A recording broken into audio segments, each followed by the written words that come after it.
우리 하나님 말씀 에스겔서 3장 14, 15절인데요. 같이 한번 먼저 같이 읽어보고 우리 말씀을 계속 이어가겠습니다.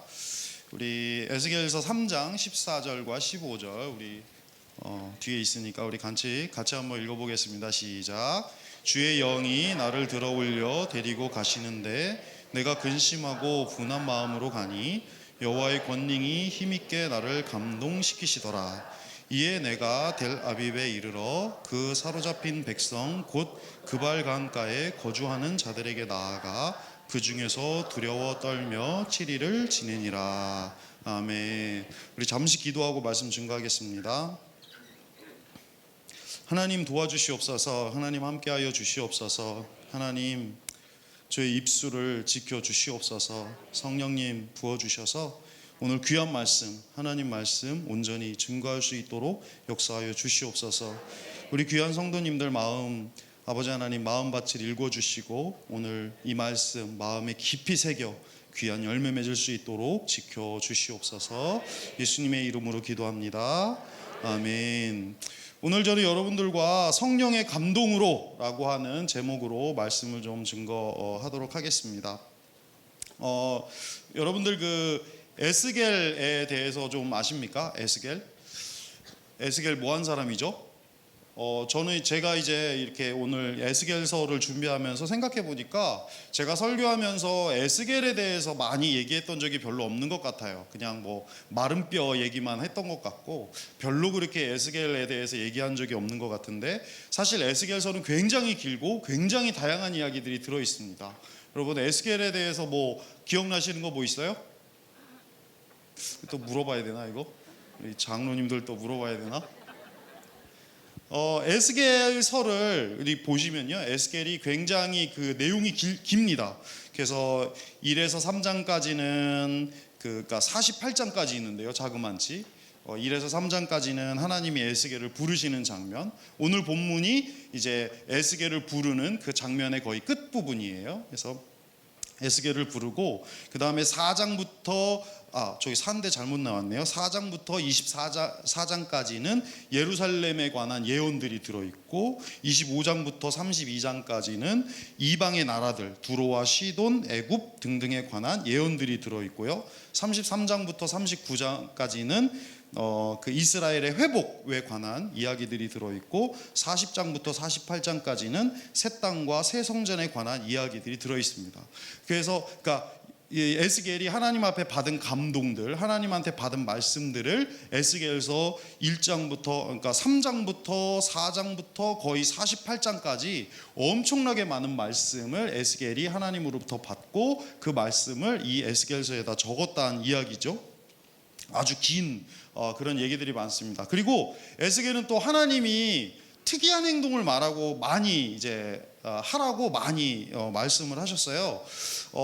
에스겔서 3장 26절에 보면은 내가 내 혀를 내 입천장에 붙게 하여 내가 말 못하는 자가 되어 그들을 꾸짖는 자가 되지 못하게 하리니 그들은 패역한 족속이니라. 그러니까 에스겔의 혀를 갖다가 붙여가지고 말을 못하게 만들었어요. 예언자로 불러놓고 말을 못하게 하는 그런 위대한 일을 하신 거죠.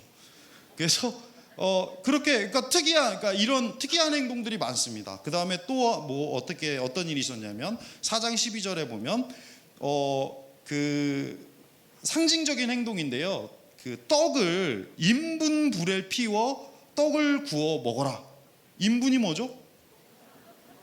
몇 인분이에요? 인분이 그러니까 속된 말로 똥이죠, 똥.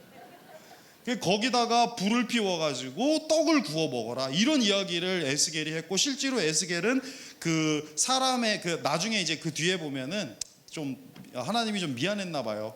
인분이 아니라 소똥으로 구워 먹어라 그래가지고 실제로 소똥에다가 이렇게 떡을 구워가지고 이렇게 아주 맛있게 똥똥거리면서 먹은 거죠. 그런 행동도 했고요. 그 다음에 에스겔은 또 어떤 이야기를 했냐면은 여기 보면 너 인자야 너는 날카로운 칼을 가져다가 삭도로 삼아 내 머리털과 수염을 깎아서 저울로 달아 나누어 두라. 아니, 자기 머리카락하고 자기 수염을 막 잘라가지고 이렇게 저울에 달아가지고 막 이렇게 나누는 행동까지 하고, 하나님이 계속해서 이상한 행동을 시킵니다.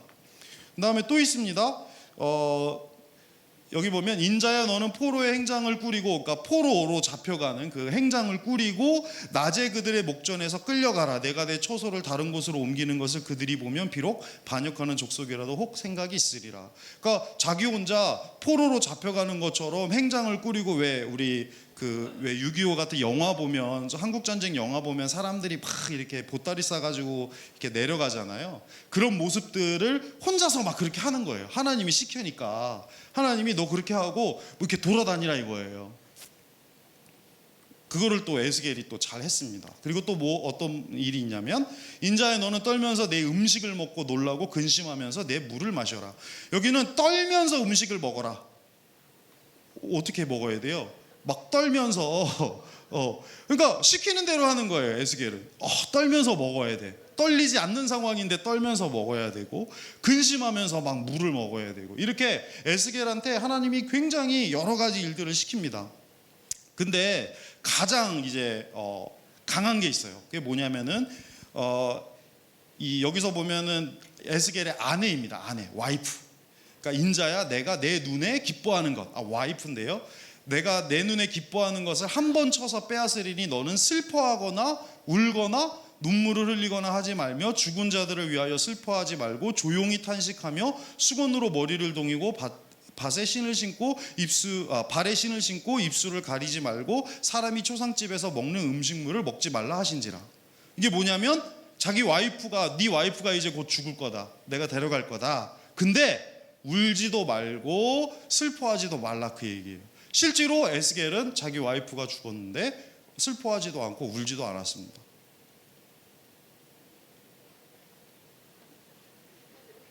여러분, 이 에스겔이 대단하지 않습니까? 별로 안 대단한가요? 다들 그렇게 하실 수 있다는. 에스겔은 하나님이 시키는 일을 했어요. 근데 여러분, 지금 한 일들을 가만히 보시면은요, 사람이 그냥 이거 이런 것까지 해야 되나 싶은 것들을 합니다. 그리고 아까 말했듯이 1장부터 48장까지 하나님이 주신 무한한 말씀들을 계속해서 이스라엘을 향해서 선포하고 이방의 나라를 향해서 선포하고 말씀을 선포합니다. 제가 지금 드리고 싶은 말씀은 뭐냐면, 에스겔이 이렇게 할 수 있었던 배경이 뭐냐, 왜 이렇게 할 수 있었느냐, 그거죠. 뭐 때문에 이렇게 할 수 있었죠? 에스겔은 뭐 때문에 이렇게 할 수 있었을까요? 하나님이 주시는 감동, 하나님이 주시는 말씀에 어떻게 한다? 순종할 수 있는 용기가 있었던 사람입니다. 와이프가 죽어도 하나님이 나에게 울지 말라고 했으면 내가 그 말에 순종하는 삶, 얼마나 큰 용기가 필요합니까? 그죠? 야, 떡을 똥에다 구워 먹어라. 그러면 그 똥 어디서 구해가지고 거기다가 그게 불이 붙는지 안 붙는지 모르겠어요. 저 안 피워봐가지고. 근데 하여간 거기다가 막 불 피워갖고 떡을 굽고 앉아있는 모습. 갑자기 밥 먹는데 떨면서 먹어야 되는 모습. 그러니까 에스겔이 얼마나 하나님의 말씀, 하나님의 감동에 이렇게 순종하였던 사람인지를 우리가 알 수가 있습니다. 여러분, 에스겔 대단하죠? 지금까지 무시했던 것 좀 미안하죠? 우리가 에스겔이 이렇게 훌륭한 일들을 많이 했는지 잘 몰랐죠? 저도 새롭게 보면서 맞아, 에스겔이 이렇게 훌륭한 일들을 많이 했고, 하나님 앞에 정말 그 하나님이 주시는 그 영감, 하나님이 주시는 그 감동, 거기에 하나님이 주시는 그 말씀에 정말 순종할 줄 아는 사람이었지. 거부한 게 없어요. 하나님 못하겠는데요, 이게 없어. 여러분, 이 당시의 사람들은 명예를 굉장히 중요시 여기는 사람들입니다. 그리고 수치심이, 그러니까 수치스럽다고 하면은 죽는 것까지도 결정하는 게 이 당시의 사람들입니다. 그러니까 무슨 말이냐면, 지금도 왜 중동에서 만약에 집안에 누가 뭐 집안에 뭐 딸내미가 뭔가 이렇게 수치스러운 일들을 했다 그러면 자신의 가문의 명예를 위해서 명예살인 막 가서 막 죽여요. 자기 친딸, 친조카 막 죽이는 거죠. 과거에도 우리 예전에 우리 뭐 조선시대 이럴 때 보면은 그런 기록들이 있잖아요. 네가 우리 가문의 이름에 먹칠을 했다. 그러면서 죽이잖아요. 여기는 다 살아 계시네요. 그래서 그 시대에는 그러니까 예전에 고대로 내려가면 내려갈수록 이 명예롭다는 게 굉장히 중요했어요. 그래서 어떤 수치심이다 그러면 내 목숨하고도 바꾸는 거예요. 야, 내가 말이지 왜 나를 이렇게 수치스럽게 하느냐. 나 명예를 지키는 사람이다. 내 명예를 더럽히지 마. 내가 차라리 죽겠다. 그래서 스스로 목숨을 끊는 사람들이 있었어요. 그거는 자신의 이름, 자신의 명예 때문에 스스로 목숨을 끊는 거죠. 요즘 시대는 사실은 이 명예와 수치심이 없는 시대. 그러니까 사람들이 수치심이 없죠. 뭐 죄를 지어도 뻔뻔하고 돈만 있으면 뻔뻔하고, 그죠? 사실은 좀 이렇게 명예와 수치를 아는 세대가 계속 돼야 되는데, 자신의 이름이 더럽혀져도 그냥 뭐 할렐루야고 그냥 누가 뭐라고 해, 너 그냥 돈만 있으면 되지 뭐 이러고 그냥 그렇게 자신의 이름에 대한 가치를 못 느끼는 그런 시대가 돼 버렸는데, 근데 지금 말하는 이 에스겔도 이 명예를 버리고 수치심을 스스로 짊어졌어요. 근데 그 이유는 달라요. 지금 요즘 세대가 명예와 수치를 모르는 것과 이 에스겔은 달라요. 에스겔은 어떻게 명예와 수치를 극복해내느냐면 바로 성령의 감동 때문에 그걸 감당하는 거예요. 성령님이 이렇게 해라 라고 하니까 내가 창피하고 이렇게 하면 수치스럽고 나의 이름에 명예가 가고 와이프가 죽었는데 멀쩡하게 이러고 있으면 그게 얼마나 수치스럽습니까? 그죠? 그 이름의 명예가 드높여집니까? 예? 똥떡 먹어가지고 그게 명예가 그게 됩니까? 그런데 스스로 그 명예를 버리고 수치심을 끌어안는 거죠. 오늘날의 사람하고 전혀 다른 거예요. 근데 그 이유가 어디에 있느냐? 성령의 감동, 하나님이 주신 말씀에 순종하는 삶, 그 용기, 그것 때문에 에스겔이 그걸 감당한 거죠. 오늘날에도 성령의 감동에 따라서 그걸 따라서 내가 명예를 버리고 수치심을 짊어지겠다. 그럼 그거 훌륭한 일입니다. 근데 다 그 엉뚱한 이유로 명예를 저버리고 수치심을 감당하니까 문제죠. 여러분, 크리스찬들은 때로는 명예를 내려놓을 때도 있어야 됩니다. 크리스찬들은 때로 수치심을 감당해야 될 때도 있는 거예요. 근데 왜? 성령님이 인도하시고 하나님이 말씀을 주시고. 여러분들 나이가, 우리 어르신들이 가서 전도지 돌리는데 젊은 아이들이 전도지 막 이렇게 툭툭 치고 지나가면 얼마나 사실은 수치심이 들고, 그지 않아요? 안 해봐서 모르겠어요? 샤파랗게 젊은 놈, 받으면 막 탁탁 치고 받자마자 던져버리고 이러면은 사람이 수치심이 들고 나의 명예, 내가 말이지 그래도 내가 나이도 있고 사회적 지위도 있는데, 그러나 하나님께서 나에게 그 길을 주시고 오늘 너에게 이 일을 주셨다. 그게 하나님이 나에게 감동을 주셨으면 그 일을 감당하는 거죠. 그게 크리스찬인 것이죠. 저도 저보다 여기 나이 많으신 분들이 훨씬 많은데 여기서 제 말을 듣고 앉아 계시잖아요. 제가 뭐 이렇게 대단한 사람이라고 제가 여러분들한테 이런 이야기를 하겠습니까? 그러나 하나님이 부르시고 또 하나님이 오늘 이 자리를 또 허락하시고, 그래서 제가 여기서 말씀을 전하고 여러분들은 또 아멘으로 화답하는 거 아닙니까? 그죠? 그리고 끝까지 자존심 상해서 아멘을 못 하시겠다는 분도 계시지만 그런 거예요. 뭐죠? 제가 여러분보다 뭐 이렇게 잘났겠습니까? 그죠? 성령님이 여러분들에게 말씀하시고 하나님이 말씀하시고 하나님이 감동을 주시면 내가 이게 나의 명예나 또 이런 수치심이 유발되더라도 그거에 순종하는 거예요. 그게 용기이고 그게 믿음이라는 것이죠. 그게 에스겔의 삶이었다는 거예요. 그게 에스겔의 삶이었다는 거예요. 에스겔은 그런 거 하면서도 전혀 시키면 시키는 대로 하나님의 감동이 오면 감동대로 했던 것이죠. 또 하나가 있습니다. 뭐가 있냐면 사람이 이제 어떤 결정을 내릴 때 이성적으로 생각하고 결정을 내릴 때가 있고 감성적으로 생각하고 결정을 내릴 때가 있습니다. 여러분들은 어디에 해당되시는 분인지 모르겠습니다.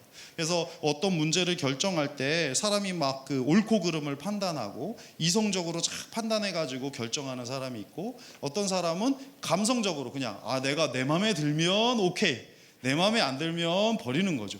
그게 뭐 옳고 그름하고 상관없이. 그렇지 않습니까? 여러분들의 뭐 자녀들이 이렇게 어디 가서 싸우고 왔으면 누구 편 들어야 돼요? 다 자기 편 드시면서 뭘 또 아닌 것처럼 내 아이가 귀한 거죠. 어쨌든 감정에 따라서 판단하는 거죠. 근데 이제 그러니까 사람은 사실은 이 두 가지가 한쪽만 치우치진 않습니다. 두 개 다 공존하는데 지위가 높으면 높을수록 또 많은 사람들에게 영향을 미치는 결정을 하시는 분이면 일수록 이성적으로 판단을 해야 됩니다. 그죠? 내가 하나 이걸 판단하면 수많은 사람들이 이렇게 저렇게 움직이는데 내 감정에 따라서 그걸 판단해 버리면 안 되죠. 그러니까 지위가 높고 중요한 결정이면 결정일수록 이성적으로 판단하고 또 그냥 뭐 내 개인적으로 내가 이렇게 사랑하는 사람들하고의 어떤 일들을 결정할 때는 대부분의 사람들이 감정에 의해서 판단하고 결정할 때가 많습니다. 그죠? 사람은 누구나 다 반반씩 가지고 있는 것이죠. 그죠? 이해가 잘 안 가시나 봐요. 여러분들이 어떤 일을 판단할 때 여러분 교통사고가 빵 나면요, 여러분들 이성적으로 판단하십니까? 저희 와이프랑 차를 타고 가는데 우리 와이프가 갑자기 차를 출발시켜 갖고 앞에 가는 택시 뒷부분을 딱 박은 거예요. 그럼 누구 편 들어야 돼요? 나는 이성적으로 아무리 생각해도 우리 와이프가 잘못했어.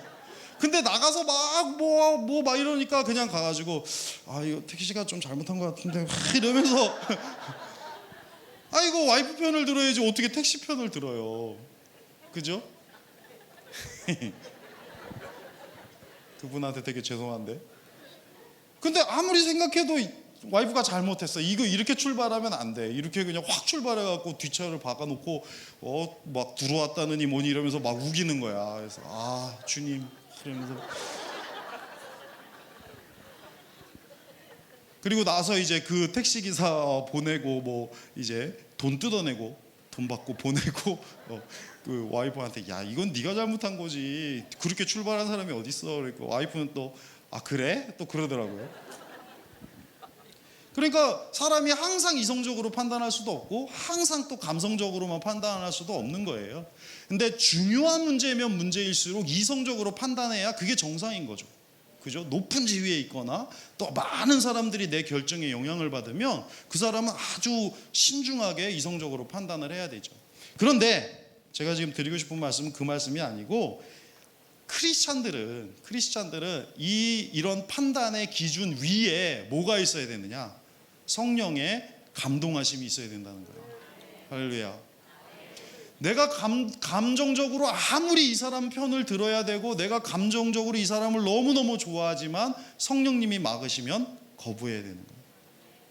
내가 이성적으로 아무리 이게 옳다라고 생각하지만 성령님이 막으시면 그러면 그게 아니다 라고 해야 되는 것이 성령의 감동에 따라 사는 사람입니다.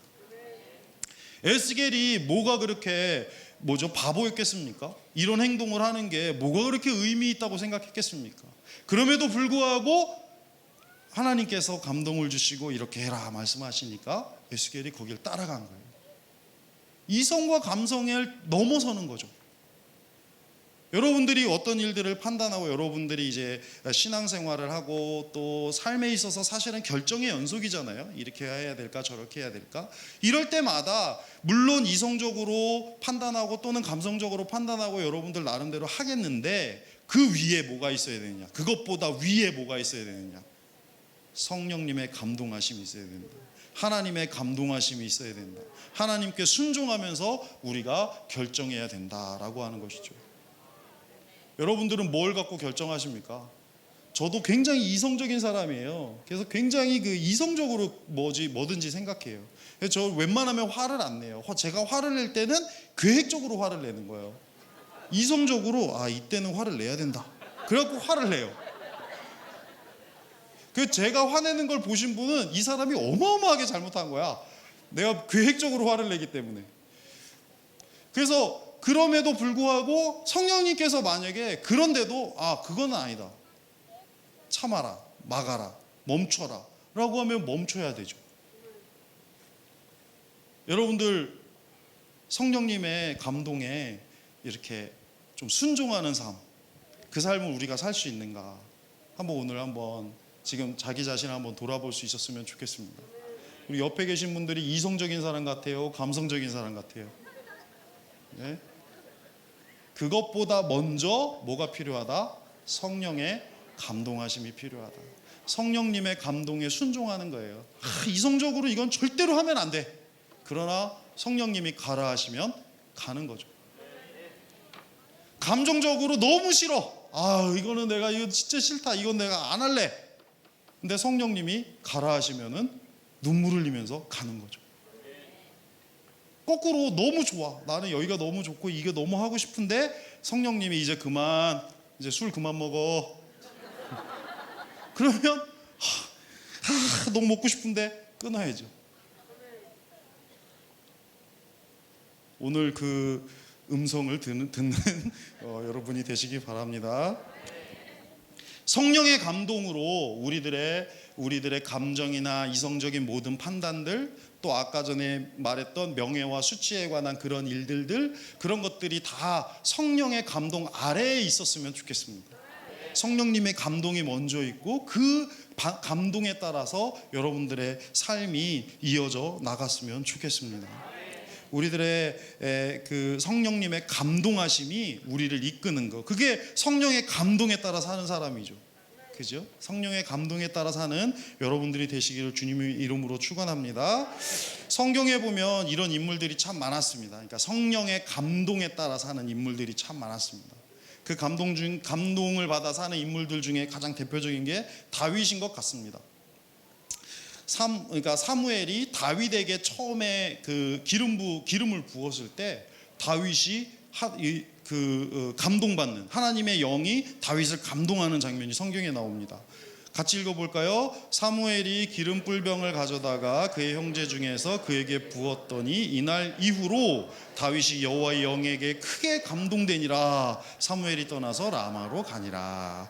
다윗이 여호와의 영에 크게 감동되니라. 이날 이후로 하나님의 영이 다윗을 끊임없이 감동시키시니까 다윗이 가야 될 때도 있고 안 가야 될 때도 있는데, 이성적으로 감성적으로가 문제가 먼저가 아니고, 내 명예가 먼저가 아니고, 수치심이 먼저가 아니고, 막 빨가벗고 막 춤추고 막,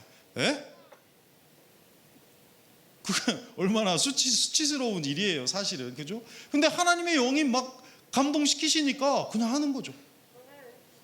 골리앗과 싸우는 게 그게 이성적으로는 이게 될 일입니까? 안 될 일입니까? 그러나 여호와의 영이 나를 감동시키니까 내가 골리앗과 싸울 수 있는 것이죠. 무엇이 먼저이냐 이거죠. 여호와의 영이 먼저인 여러분들 되시길 주님의 이름으로 축원합니다. 여러분 12제자들 아시죠? 네? 12제자들이 처음에 예수님이 십자가에 이제 예수님이 군병들한테 잡혀갈 때 12제자들 어떻게 했죠? 다 어떻게 했어요? 다 두려움에 떨었습니다. 다 도망쳐 버렸죠. 잘못했네. 다 12제자 얘기하고 있어요. 다 도망갔죠. 근데 이 도망갔던 사람들이 그 다음에 순교자들이 됩니다. 어떻게 순교자들이 되죠? 그 중간에 무슨 일이 있었죠? 성령님이 임하시니까, 여호와의 영이 임하시니까 이제 여호와의 영이 임하고 그 성령에 따라 사는 사람이 되니까 이제 순교할 수 있는 거예요. 그 전에는 예수님을 따라갔는데 두려운 거예요. 아, 내가 저기 따라가면 내가 죽을 수도 있고 잡혀갈 수도 있고 안 되겠다, 못 가겠다, 두려움에 떨고 다 뒤로 물러섰어요. 그런데 성령님이 함께 하시니까 이제 성령님이 모든 판단 기준의 위에 계시니까 이제 순교할 수 있는 믿음의 사람이 되는 거죠. 나아갈 수 있는 사람이 되는 겁니다. 여러분들은 어떤 사람입니까? 성령이 임하기 전의 사람입니까? 성령이 임한 후의 사람입니까? 사도 바울은 그래서 이렇게까지 얘기했습니다. 만일 너희 속에 하나님의 영이 거하시면 너희가 육신에 있지 아니하고 영에 있나니 누구든지 그리스도의 영이 없으면 그리스도의 사람이 아니다. 그리스도의 영이 없으면 그리스도인이 아니라 이 말이에요. 야, 그리스도의 영에 따라 살지도 않으면서 네가 무슨 그리스도인이냐? 성령의 법칙 아래 살지 않으면서 네가 무슨 그리스도인이냐? 또 이런 말도 했습니다. 무릇 하나님의 영으로 인도함을 받는 사람은 곧 하나님의 아들이라. 하나님의 영이 함께하는 사람은 하나님의 아들이다 라고 사도 바울이 이야기했습니다. 여러분, 그 공무원이 되면 그러니까 많은 법들이 있는데요, 공무원이 되면 공무원 법을 지키면서 살아야 됩니다. 그죠? 안 돼봐서 모르세요? 변호사가 되면 변호사 법에 따라 살아야 됩니다. 그죠? 다른 법들 다 지키면서 변호사법도 지켜야 돼요. 예? 운전면허를 따면 다른 법도 다 지키면서 운전에 관한 법을 지키며 살아야 됩니다. 그죠? 아이고, 뭘 따보셨어야 알지. 어떤 집으로 시집 가면 그 집안의 어떤 법에 따라 살아야죠. 그죠? 크리스찬이 되면 크리스찬의 법에 따라 살아야 되는 거예요. 크리스찬이 되면 크리스찬의 맞잖아요. 그죠? 내가 크리스찬이 됐으면 크리스찬의 법에 따라 살아야 되는 거죠. 그게 그 법이 뭐냐? 오늘 뭐라고 이야기하느냐? 하나님의 영에 따라 살아라. 하나님의 영의 지배를 받고 살아라. 그게 크리스찬의 삶이다. 그게 하나님의 법인 거예요. 하나님의 법 아래 있는 게 그거예요. 크리스찬이 됐는데 여전히 크리스찬의 법대로 살지 않는 거예요. 하나님의 법대로 살지 않는 거예요. 그러면 하나님의 법대로 살지 않으면 그 사람은 크리스찬이에요, 아니에요? 아니죠. 여러분, 크리스찬이 됐다는 건 하나님의 법 아래에서 사는 거예요. 오늘 특별히 하나님의 영을 따라 사는 삶이 크리스찬의 삶인 거예요. 성령의 인도함 따라 사는 삶이 크리스찬의 삶인 거예요. 모든 걸 결정할 때 성령님이 중심이 되어 결정하는 것이 크리스찬의 삶인 거예요. 나의 이성, 나의 명예 이런 거 다 중요하지 않은 거예요. 뭐가 중요하냐? 성령의 감동하심이 중요한 거예요. 성령의 감동하심이 있으면 여러분들 많은 일들을 하실 수 있습니다. 성령의 감동하심이 있으면은 명예 이런 거 필요 없는 거예요. 수치심 좀 당할 수 있는 거예요. 이성적으로 판단해서 이거 이렇게 해야 되나? 그래도 할 수 있는 거예요. 감정적으로 너무 싫다. 그래도 할 수 있는 거예요. 그게 성령의 법 아래 사는 사람인 줄로 믿습니다. 거기에서 용기가 나오는 거예요. 성령의 감동이 있으면 거기서 용기가 나오는 거예요. 에스겔처럼 사는 여러분 되시기 바라겠습니다. 성경의 위대한 인물들은요, 대부분이 이 성령의 인도하심 따라 산 사람들이에요. 대부분이 이성적이거나 감성적이거나 명예나 수치 이런 것보다 성령의 인도하심이 제일 위에 있었던 사람이 성경의 위대한 인물들인 거예요. 누구 하나 그렇지 않은 사람이 없었어요. 여러분도 그렇게 사시기 바라겠습니다. 여러분도 오늘 우리 같이 기도하고 막 이럴 때 여러분들 다 성령의 감동하심 받아서 그 감동 따라서 한번 기도하시고 결단하시고 행동하시고 살아갈 수 있는 여러분 되셨으면 참 좋겠습니다. 저도 좀 그랬으면 좋겠습니다. 이 목사가 되니까 이게 그 이렇게 뭐죠? 주어진 일들 안에서 빙글빙글 돌다 보니까 저도 굉장히 이제 거기다가 이성적인 사람이다 보니까 이런 게 잘 안 돼요. 성령님이 좀 주시면은 이렇게 원고 집어 던지고 막 얘기하고 이래야 되는데 그런 게 안 돼요. 여러분, 성령님의 오늘 인도하심 따라서 기도하시고 성령의 감동 따라서 정말 오늘 결단하시고 한번 행동하시는 그런 여러분 되시기를 주님의 이름으로 간절히 축원합니다. 안 끝났습니다. 제가 미국에 있을 때 끝난 줄 알았죠? 성령님이 아직 끝내면 안 된다 그러셔가지고 더 얘기를 해야 되겠어요. 그 미국에서 제가 그러니까 미국에 있을 때가 아니고 미국에 이제 제가 그 선교 팀을 좀 꾸려가지고 한 그 연대에서 그 신학과 학생들 한 50명 정도를 데리고 미국에 갔었던 적이 있었어요. 그래서 미국의 각 교회들을 돌아다니면서 이제 찬양 콘서트처럼 이렇게 해가지고 미국을 이렇게 횡단했다가 다시 이렇게 횡단해서 돌아오고 한국에 한 달 정도 코스로 이렇게 갔다 오는 거를 이제 했었던 적이 있었어요. 그때 이제 있었던 일인데 하루는 이제 그 콘서트를 하고 다음 날 아침에 이제 민박을 하고 다음 날 아침에 이제 우리 팀들이 다 모였어요. 아침에 이제 모였는데 좀 일찍 시간적인 여유가 있어서 그 교회가 있으면 교회 앞에 마당 주차장에서 애들이 이제 이렇게 한 이제 민박을 했으니까 차가 하나 둘씩 들어올 거 아니에요. 들어오고 있었는데 거기에 어떤 할아버지가 태극기를 들고, 그러니까 미국 할아버지가 태극기를 들고 막 돌아다니는 거예요. 이렇게 막 휘날리면서 옷에는 한글로 온갖 그 글자들이 막 다 재봉이 되어 있는 거예요. 이재봉 여기 여기 막 재봉이 막 이렇게 돼 있어가지고 막 한글이 막 여기 막 써 있는 거예요.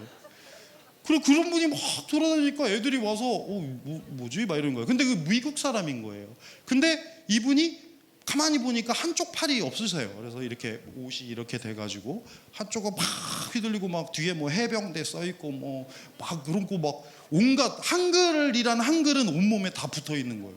그래서 애들이 다 막 이상하다 막 이러고 있는데 우리 주변을 막 계속 도는 거죠. 그래갖고 뭐 와서 막 애들이 이제 신기하니까 애들이 막 가서 사진도 찍고 뭐 근데 말은 잘 안 통하고 막 이랬어요.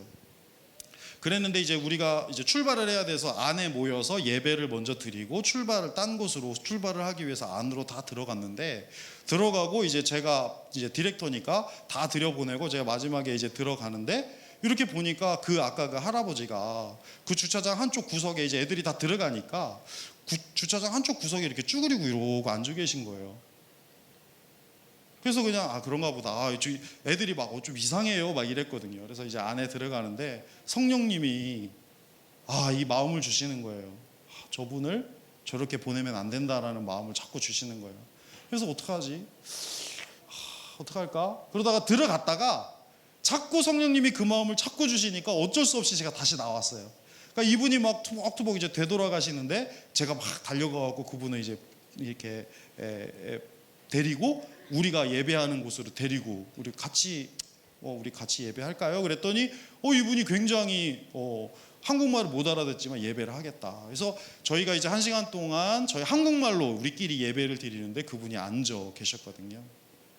근데 나중에 이제 이분이 끝나고 나서 이분한테 뭐 한마디 하시겠어요? 그랬더니 이분이 갑자기 노래를 하겠대요. 자기가 작사 작곡했다고. 근데 노래를 하는데 이때 이제 어마어마한 일이 일어난 거예요. 노래의 내용이 뭐냐면, 그러니까 노래가 뭐 없어. 그냥 뭐 그 가사도, 그러니까 가락이라는 게 없어요. 랩을 하듯이 얘기를 막 하는데 영어로 하는데 뭐냐면 한국 전쟁 때 자기가 자기의 팔을 한쪽을 한국에 묶고 왔다. 그래서 나는 한국인이다. 한국에 내가 발을 하나 묶고 와서 나는 한국인이고 나는 한국을 사랑하고 나의 제2의 고향은 한국이다. 막 이러면서 노래를 하고 막 우시는 거예요. 거기 있던 우리 그 팀 멤버들이 다 울었겠어요, 안 울었겠어요? 그죠? 너무 슬프고 감동적이고. 그분이 막 자기는 한국을 너무 사랑한다는 거예요.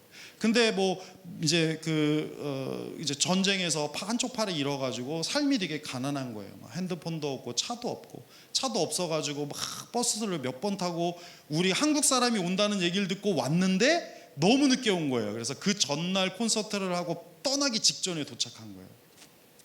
그래서 그분을 만나서 그분하고 얘기하고 막 같이 부둥켜 안고 막 울고 정말 감사하다고 기도하고 인사하고 그 아이들이 막 전부 다 너무 막 울음바다가 되고 감격하고 너무 좋아하는 그런 순간이었어요. 지금도 벌써 2000년이니까 15년이 지난 지금도 제가 그때 한 달 동안에 있었던 일 중에 그 일만이 가장 기억에 남는 거죠. 성령님이 그때의 그 친구들 중에서 한 반 정도가 다 이제 하나님 앞에 서원하고 유학 가고 막 이렇게 국제적으로 일을 하려고 노력하는 그런 일들을 역사를 일으켜 주셨어요. 하나님 앞에 작은 것에 순종한 거거든요. 사실 저는 저분을 데리고 들어와도 되나 고민이 많았어요. 근데 하나님 앞에 들어왔더니 그런 큰 역사가 일어났다는 것이죠. 여러분, 성령님이 어느 순간에 시키실 때가 있어요. 성령님이 마음을 주실 때가 있어요. 순종하시기 바랍니다. 순종할 수 있는 여러분 되시기 바랍니다. 그걸 잘 받아들이고 이게 이성적으로는 이게 아닌데 이게 내가 지금 이걸 할 때가 아닌 것 같은데 그러나 성령님이 주시는 마음은 분명합니다. 그 마음이 오늘도 일어나시길 바랍니다. 오늘 이 자리에서도 일어나시길 간절히 소망합니다. 여러분 다 여러분들 성령 다 받으셨죠? 성령님이 여러분과 함께 하시죠? 오늘도 여러분에게 분명히 성령님이 함께 하실 줄로 믿습니다. 그런데 주의할 게 한 가지 있어요. 주의할 거. 주의 할 게 있는데 그게 뭐냐면 이거는 이제 제가 만든 말인데 하나님이 주시는 영감은 나의 욕망과 뒤섞여서 오염될 때가 있어요. 이런 거를 제가 위대한 말로 영감 오염론이라는 위대한 말을 만들어서 쓰고 있어요. 제 맘이죠 뭐.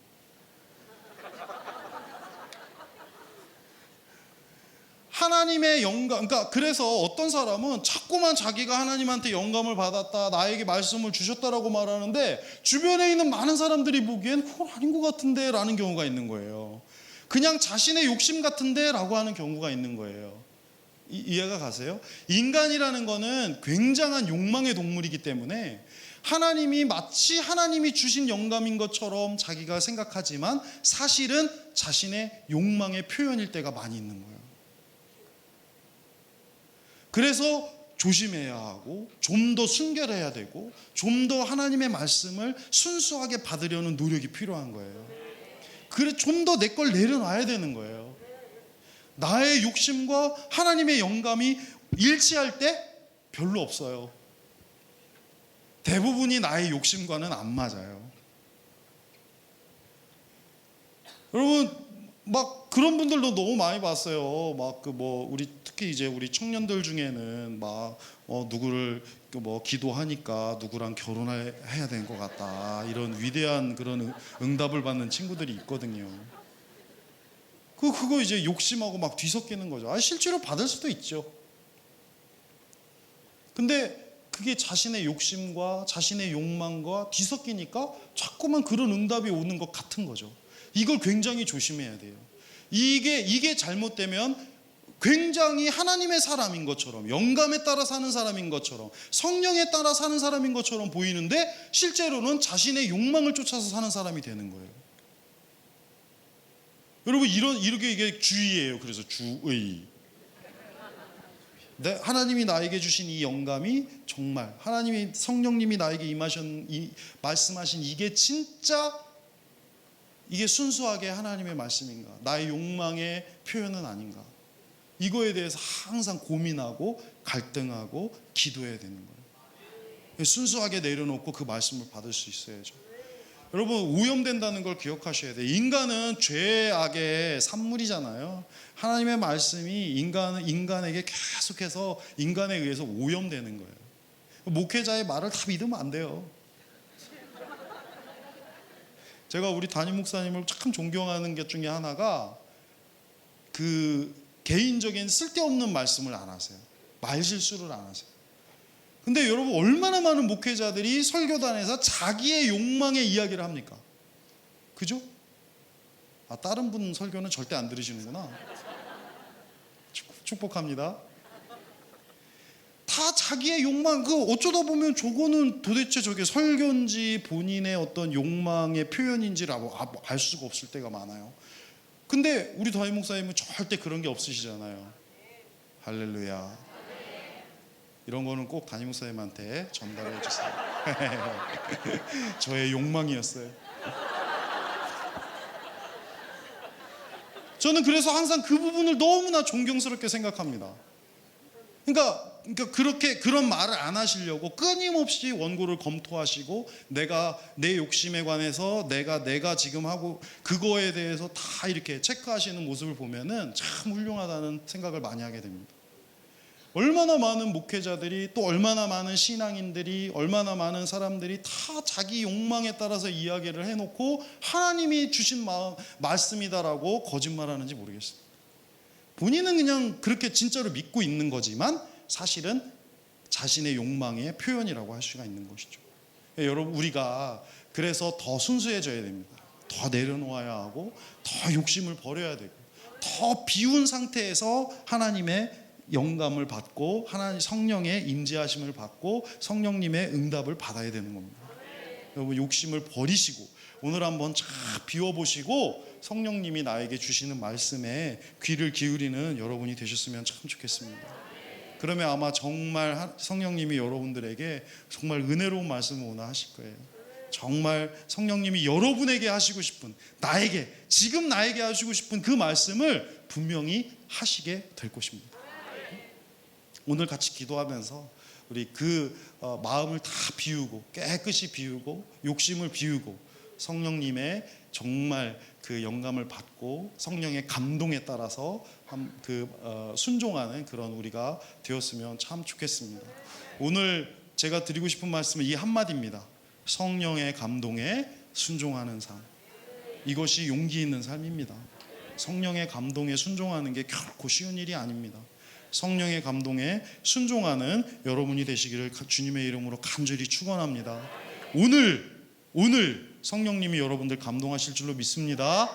오늘 기도하시면서 성령의 감동 충분히 받으시고 마음을 비우시고 그 성령의 감동에 순종하는 여러분이 되시길 주님의 이름으로 축원합니다. 아멘.